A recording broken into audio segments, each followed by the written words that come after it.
Welcome to the secret math of money. This show is meant for entertainment purposes only. I hold no financial certifications or information that is not generally available. No guarantees are stated or implied. It is your money, and you are responsible for any decisions you make regarding it. Well, good afternoon, everybody, and welcome again. This is Tyrone, and this is my first episode of my new show that I'm doing called The Secret Math of Money. Now, this episode, really, I'm just going to talk about what it is I'm going to talk about. Why am I doing this show? First of all, everything we do has to do with money. I mean, think about it. We don't say it, but everything we do, go to work, everything we do has to do with money, but we don't talk about it. And the problem that I've seen is that we didn't learn these things in high school, things that we should have learned about money, about how to handle it. You know, it's not rocket science. There are so many things that there are so many industries that are built around money and our money, you know. But how many people know how to create a budget? How many people know how to invest? How many people know why they're saving money? You know, how many people, think about this. How many people know how interest is calculated? How many people know how to read your credit card statements? There are things that we didn't learn in high school that we should have learned, and we did. So what I want to talk about on this show is how money works. Here's the thing. I've had several conversations. Now let me back up first. I am not a financial planner. I am not a certified financial planner or anything. I am not certified in anything in the financial realm. I have a master's degree in finance. That's all I have. Okay, an undergrad degree in accounting. So anything I talk about as far as investing and as far as any tactics or tricks, take them with a grain of salt, learn on your own. The thing is, the information is out there. I'm not telling you any secrets. I'm not going to reverse engineer the banking system and tell you how they're ripping you off. I am not going to tell you some deep, dark secrets. I'm not going to try to sell you anything. I'm just going to have a conversation. If you're on Facebook Live and you want to hit me up and talk about it, fine. And we can talk about it. Okay, any questions you have. I'm not going to get into the very ridiculously high level details of finance as far as derivatives and all kinds of things like that, of how you finance a business. I'm not going to get into those things. That's not the goal of this show. This show is to keep it real, keep it low level, just to understand how money works. You know, have you looked at your credit card statement and you couldn't figure out how they came up with your payment? You know, I know people who will happily brag about the fact that they have a credit card at 4%, and then they're paying the minimum payment every month, and they're like, oh, the bank likes me because my credit card likes me because they keep letting my payment go down every month. Look at that, I keep paying good, and they keep letting my payment go down every month. And you think, oh, they're liking me. I'm a good customer. Okay, you're not. You know, understand, I'm not going to say they're ripping you off. I'm just going to say there's a reason that payment goes down every month. Okay, you got to understand the math behind it. You know, when somebody says I'm only paying 8% interest, and then you actually look at what they pay. Here's the thing. You borrow $1,000. Okay, what are you paying back? That's your real interest rate. Forget all of that numbers they give you. What are you paying back? You might pay back $800 on $1,000. You're paying back $1,800. That's 80% interest in my book. You know, they say, well, what's the annual rate? Forget that. What did you pay back? Okay, that's all that counts. What are you paying back? So this whole show is just about teaching you about money. Again, I'm not going to try to give you all these secrets of how the banking industry works. It's not about that. This is about just understanding how money works, the math of money. Okay, you get your paycheck every 2 weeks. Okay, do you do a budget? No, I don't need a budget. I keep it in my head. You know, okay, you go to Starbucks every morning. You spend $4. That's no big deal. I spend $4 on Starbucks. And then you realize by the end of the week, you spent $35 on Starbucks and you can't figure out why you're broke. Okay, how many people, you know, myself included, a lot of times you can't figure out why you're broke because you never sit down and write down what you're spending. Okay, but it's not just about that. Okay, think about this. You're lucky at your job. You got a retirement plan. Okay, you got money that your company is putting away from you every week or every month or whatever when you get paid, and you're just letting somebody else handle it. See, here's the thing. We don't talk about money and a lot of us just don't understand it. And it's not about being stupid. It's just that we were never taught how to manage money. You put your money in your retirement plan and they give you a statement every quarter. And you go, okay, I'm making money. My money went up. Understand this. Let me explain that. How Wall Street really works. They make a lot of money on fees. On management fees. You say, well, my mutual fund manager is only getting it 1%. Oh, that's not bad. I'm only paying him a tenth of 1% to manage my account. Oh, I can work with that. But you put you and 400 of your friends together, or 4,000, and all of a sudden this guy's got $1 billion. He's managing, and he's making $1 million a year, okay, to manage that fund. And over the course of that year, the fund loses 5%. And this guy's only making $950,000 now, or $995,000, whatever. Okay, and you go, oh, wait a minute. When I started, my journey with money goes back really to when I was in graduate school, and I did that whole thing about looking at mutual funds and looking at the 5-year rate and 10-year rate and growth and all this stuff. And I threw my money in an account and I lost half of it in 6 months. And I realized right then, I could lose my own money for free. Why am I going to pay somebody to lose my money from me? Okay. That's when we talk about investing. Wall Street, as we call it, has given us this idea that this is too much for us to understand on our own, that they are the smartest guys in the room. Okay? They're not the smartest guys in the room. These were the guys that crashed the economy 10 years ago. Okay? They are not the smartest guys in the room. What they do, give them credit. I'm not saying they're ripping you off. They're getting paid to do something. My question is this. Why are you paying somebody to do something that you can learn how to do yourself? Because, people don't want to deal. When I put my money away, I don't want to deal with it, but it's your money. It's your money. And at the end of the day, one of the reasons you work is so that at some point in your life, you can retire. And when you retire, you got money. You put it in this guy's hands. There was that commercial that was on still rotates on, and the guy says his broker always asked him about the kids, and he always thought he was talking about his own kids. He realized he was talking about the broker's kids because he put the broker's kids through school with his fees. Understand this. There's a difference between a management fee and a fee to perform. I don't even know who does a fee to perform, but a management fee is, I'm going to manage your money. I might manage it good or bad, but I'm going to manage it, and you're going to pay me to manage it, regardless of the performance of how well it does. Okay? So if that mutual fund that you bought loses 5%, well, okay, it just happened. See, here's the thing. Let me back up. And I get excited when I talk about money, people, so you have to excuse me. Used to be, going back 20 years ago, where you got cold calls. You got brokers that would actually cold call people. And they will call you.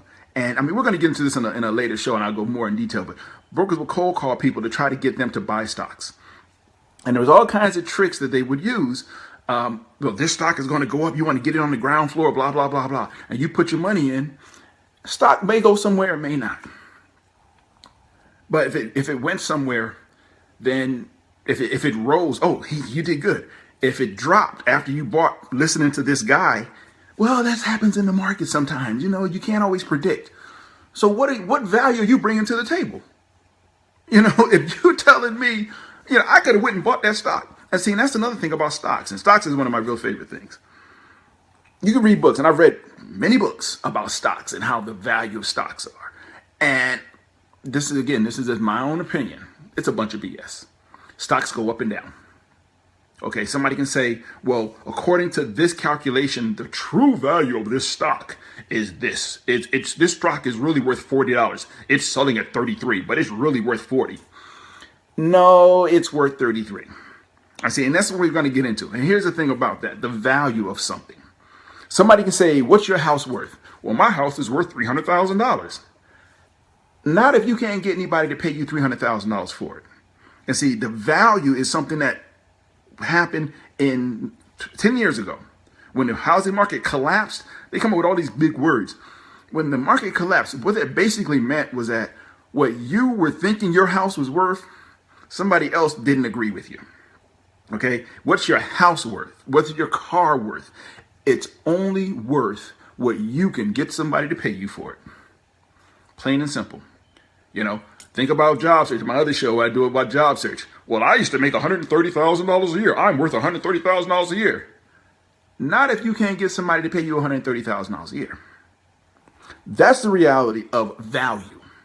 Value is not what you think, it's what you can get somebody to exchange dollars for what you're offering. Okay, these are the kind of things we're going to get into on this show. We're going to talk about value. We're going to talk about investing. We're going to talk about stocks. We talk about stocks a lot. I'll probably give you some stock ideas, some stock tips. But the biggest thing about stocks is that people need to know this. You can go to a broker and you can go online, do all kinds of research about stocks. And you can read what this analyst says, what this analyst says, and what this one says, and this one says, and all these other, and it's no guarantee that any of them are going to be right. So think about that a minute. It is no guarantee. Okay, so there was a thing that Wall Street Journal used to do it years ago, was they would put the stock table on a wall. I told the story several times. They put this whole stock table on the wall, all the stocks, and they would get monkeys to throw darts at the wall. Okay, and whatever stocks the darts hit, they would create an imaginary portfolio of those stocks. And then they would track it all through the year. And at the end of the year, they would see, well, did the monkey's portfolio do better or did these other mutual funds do better? Theoretically, the monkey should have gotten waxed every time. They didn't. That's the thing, people. Stocks go up and down for 1,000,001 reasons. Okay, we will get more in depth on that when I do the show on stocks. Maybe that'll probably be the first one of the few ones I do. Stocks go up and down for 1,000 reasons, 1,000 times a second. Has nothing to do with research. It has nothing to do with news. It has all kinds of things. It's like the stock market is like a luxury liner where everybody's rowing. Instead of engine, everybody's got an oar and they're just rowing. And every now and then, everybody happens to row at the same instant in the same direction, and the boat moves. Okay, we'll get into that. We'll get deep into stocks. I will try not to make it boring, because it's really not rocket science. And that's my point of the things that I'm going to talk about. It's not rocket science. Investing is not rocket science. Creating a budget is not rocket science. Understanding your credit card statements, it's not rocket science. None of this stuff is rocket science. But everybody has you believing it is. I just saw something where banks, and I wrote it down because it was so crazy. Banks last year made $32 billion in overdraft fees. Think about that. Overdraft fees. So they basically charge people who didn't have the money in the first place. Okay? $32 billion. I'm not saying they're wrong. I'm saying they charge people who didn't have money. Why? Because you overdraft. Now, if you understood how your money works, if you understood how to balance a checkbook, and we don't have to do that as much anymore because a lot of times we pay electronically, but you got to understand why we used to balance checkbooks. You got to understand why, because of that whole issue of float, where if you wrote a check on this date and it got to the bank on this day, there was 3 or 4 days in between where your money was in flux that you said, okay, even though it shows in my account, I better not spend it. Okay. Now everything is electronic, but here's the catch. Even though everything is electronic, and you may have experienced it where you transfer money from one account to another in another bank, and it takes 3 or 4 days to get there, and you're going, wait a minute. This is all electronics. Why is it taking this 3 or 4 days? During that time, that 3 or 4 days when you don't have access to your money, the bank is investing your money. That's another thing you got to understand. Again, I'm not trying to bash banks. I just want you to understand things. When you have too little money, according to the bank, your balance is below a prescribed amount, they may charge you a handling fee, or they call it something else. They basically charge you because you're not giving them enough money to hold. Okay, but they are still taking your money and investing it and making money off it. Banks make money. We'll talk about how banks create money. Okay, but they're telling you, well, you haven't given us, we need $5,000 minimum in these accounts. You only have $4,000, so we're going to charge you something. Okay, we're going to charge you this money for it. We're going to charge you a fee to manage your account because it's so small, but we have to dedicate people to it. But then they take your money and it goes into the general fund account with everything else, and they're investing your money. So, understand it. Again, I'm not saying banks are wrong. Banks are in business to provide a service, and they do that. But understand how this is all working. My goal is to just go through all this working. Wall Street's the same way. They make, I wrote it down here, they make $42 billion in fees, in management fees. Okay? For managing your money. Now, if you're managing my money, I expect that when the market goes down, because ain't nobody managing the market, I expect my value to go up. Okay? Because I have a money manager. You are managing my money. Okay? If you are not bringing value to the table, then why am I paying you? Oh, you're only paying me a 0.423% of the total. So for yours, you only paid me $27 last year. It's not that big a deal. My time is definitely worth that. Wait a minute, bro. You had $27 billion in that account. So now you made $114 million last year for losing money. What's wrong with this? What's that? Start explaining, Lucy. Okay, there's something wrong here. Okay. Again, I'm not trying to bash them. They provide a service. But part of the service is keeping you ignorant in an intellectual way of what they're doing. When you buy stocks, you pay a commission because of that transaction. Okay, I've heard some really crazy things that banks do, that investment banks do. They're not technically illegal, but you go back 10 years ago when we had that stock market crash, when the global financial market got waxed. A lot of stuff came out that was like people were doing where the brokers weren't necessarily acting in their client's best interest. Huh? You're advising me, but you're not necessarily working in my best interest with your advice. You're telling me to buy things. Movie. If you see no other movie this year, other than Fences, Birth of a Nation, go see The Big Short. It's probably on cable now. Go see The Big Short. That movie just breaks down so much of how things work. Again, I'm not trying to bash nobody. I just want you to know. I want you to understand. Okay, when is it better to take out a personal loan versus putting it on your credit card? If you charge something on your credit card, when should you pay it back? How do they calculate that interest? It says 3%, but what are they really charging you for interest? Because we go on this annual percentage rate.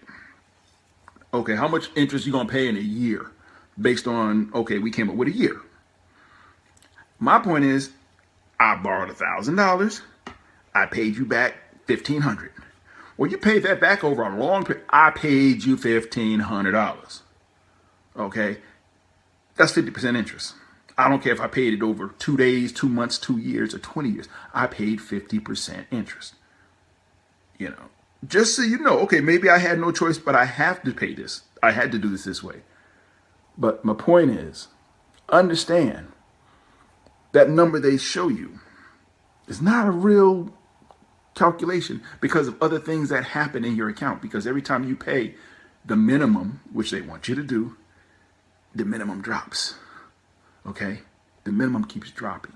So understand why the minimum keeps dropping. Understand how long it could take you to pay off a credit card, to pay off your car. Why should you pay off your car early? When should you lease versus buy a car? There's some valid reasons for both. But if you are leasing because you can get a nicer car, I see the cars on TV, really nice luxury cars, and those lease payments are not much more than I'm paying on my car note. But then I say, okay, in X number of years, I will be paid off. this car I'm always paying. You know, if that's what you want to do, fine. You know, we have egos. We all have egos. And I'm not saying you should not do something, you know, to soothe your ego. That's not what I'm saying. I'm just saying understand it. You know, understand the long and short-term ramifications of that. You know, if you have a job where they match your 401k, you know, you put in 3% or 4%, they'll match it up to X percent. If nothing else, put it up to what they max, because that right there, you are doubling your investment. Okay, if you can put in extra, fine, but at least put in what they're matching. Okay, so this show, and I don't know, I'm probably going to do it every 2 weeks, because I got to do a bit of research for each show. But this is what this is about: the secret math of money. It's those things that we did not learn in high school, but we should have. My theory is when you graduate high school, you should be a full functioning citizen of this country, which means you can write cursive, you can understand your paycheck, you can understand how to budget your money, you can understand how to save your money, you can understand how to invest your money. Okay, of investing, it involves a level of risk. I am not going to sit here and say investing is risk-free, unless you buy bonds or something like that, government bonds. Those are pretty safe. But there is an element of risk. But let me ask you this question. How much is your bank, and I'm not going to name any banks, but how much is your bank paying you on your savings account? What interest rate are they giving you on your savings account or your checking account? Half of 1%? Maybe, whatever, 1/4%. So basically, you're parking your money with them and they're keeping it for free. They got an interest-free loan because the bank is then loaning your money out. Okay, that's how banks make money. They create money. Again, I'm not trying to bash banks. Banks provide a service. I'm just trying to let you understand the process. Okay, you want to know what your bank's spread is? Go to your bank and ask for a car loan or ask for any kind of loan and see what interest rates you get. And then look at what they're paying you for that money. So in effect, they're kind of giving you back your own money. They're loaning you back your own money, but they're getting interest off it. You know, they're paying you 1%, but you're paying them 16%. That's their spread. So yeah, so that's what I'm going to talk about. Those are the kinds of things. Now this week, didn't really want to get into anything. I just wanted to introduce myself to some people who may not know me and talk about the show. Now, if you got a question, you can Facebook Live it here, wherever your thing is. Or you can hit me up on Facebook. You can, I'll be more than happy. If I don't know the answer, I'll be more than happy to dig it up. But my thing is this: the more we know about our money, the more we know about managing our own money, the better off we'll be. My personal opinion, and this is just my speculation, again, I think we're going to have probably a stock market correction this year. Okay, depending on how big you think a correction is to qualify as a correction. Hey, Cindy, one of my old high school friends, Liberty Street. But that's just my thought. How do you weather that? What do you do? How do you prepare if you think the market is going to correct? What should you do with your money? Should you invest in gold? I hear people talking about invest in gold and commodities and invest in these things, different parts of the stock market. I invest in companies. You know, I do what some people would say is a minimal amount of research. I'm not guaranteeing my return. Neither is that guy who spent 2 weeks digging through Google's 10K reports. You understand this? When you talk about investing, you're talking about either you buy or you don't. Either you sell or you don't. That's the decision you're making. You're buying or selling. Okay? All that research is not helping you to some extent, you know. So anyway, those are the things we're going to talk about. Let me check my notes just to make sure I didn't miss anything. But yeah, my goal is to help people understand the simple things of money, of how money works. Okay, we'll all be better off. I'm not selling anything. I may sell stuff in the future, I don't know. But right now, I'm not selling anything. This is just free. This is me. You want to know why I'm doing this show? The people that know have known me all my life. Some of my high school friends here. You knew my mother. And I always say this. I'm my mother's child. And my mother would do this. If she had the opportunity to provide knowledge. Because here's the thing with knowledge. I've been blessed that I've had some education in these things. If I die, all that knowledge dies with me. If I don't pass it on to my child, to my friends, and they pass it on to their friends, that knowledge dies with me. And then the next person has to start all over and learn these things over and over and over. So that's why I'm doing this, because I don't want people to spend the rest of their life relearning everything. Okay. There are whole industries, particularly the financial industry, that is built on us not knowing, us not understanding what's happening with our money. They're built on that. Okay, on our ignorance. And I don't mean that as an insulting term. They are built on us, on the average person remaining ignorant. Ignorant of their own money, ignorant of, oh, just let me handle it for you. Jackie or Susie or whoever, I'll handle it for you. I got your best interest at heart. And then when it goes sour, well, you can't predict these things. It's like, well, no, you didn't say that back when you were asking me to hold my money. You were telling me how, you know what you were doing, and you're going to this kind of return. When you understand that, you understand why it's so ridiculous that Russell Madoff, the guy who built about $50 billion, how it was so ridiculous that he was able to go on that long. Anybody would have looked at that. You didn't have to be trained. Anybody would have looked at what he was doing, would have said, you know what, this dude is ripping folks off. You cannot have a consistent 8 or 10% return every year. You can't do it in the stock market. Okay? So again, remember, these are the smartest people in the room.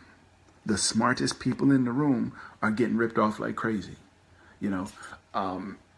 There's the whole idea of how fast you trade. People getting these super fast computers. They can trade in a split second. Doesn't matter. If I'm buying something, I'm holding on to it for 2 weeks or 3 months. Oh, okay, I bought it at 302.4 seconds or 302 in 10 seconds. Doesn't matter. So I'm rambling. But thank you. Like I said, this week, I just wanted to introduce the show just to let you know what kinds of things we're going to talk about. I will be doing this show probably every other week right now, because I got my other show every week, and I may even switch that one to every other week and alternate the two of them, just because that's a lot of work to do.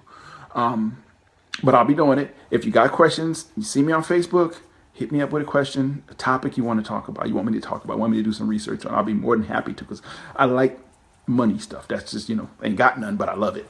But if it's something you want to talk about, you want me to talk about, you want me to investigate for you. Again, I'm not doing exposés on anything. I'm not trying to bash any industries. I'm not a certified financial planner. And I have to stress that because I don't want to go to court.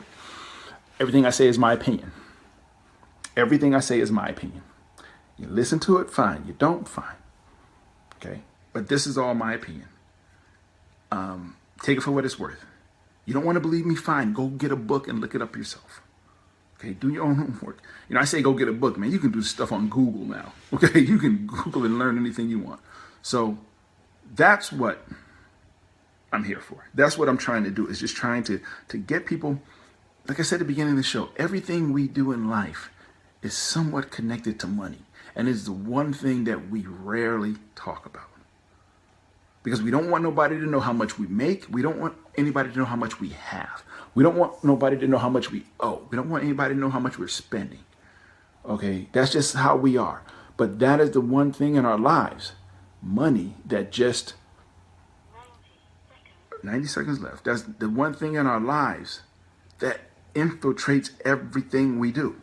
You love your children. You want to have a birthday party. How much is it going to cost? You love your children. It's Christmas time. You see people on Black Friday, and they're running around in Walmart, beating people up and running people over with their carts. And you go, really? Because they've done that math of, okay, if I buy it in November, I'll get the bill in December. I won't have to pay it till January. I'll have my bonus by then. Okay. We'll talk about why why you should be buying assets instead of commodities. Okay.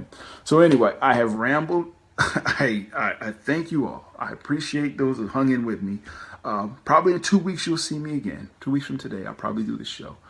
And we'll go from there. But again, thank you. I hope you find this information that I'm going to be giving you. I hope you find it useful. I hope if it intrigues you and fascinates you, then please, by all means, go and do some more research. So, with that, everybody, thank you so much, and I will talk to you in 2 weeks, right around the time when the Cowboys are about to whip somebody behind. So, take care, folks. Bye bye.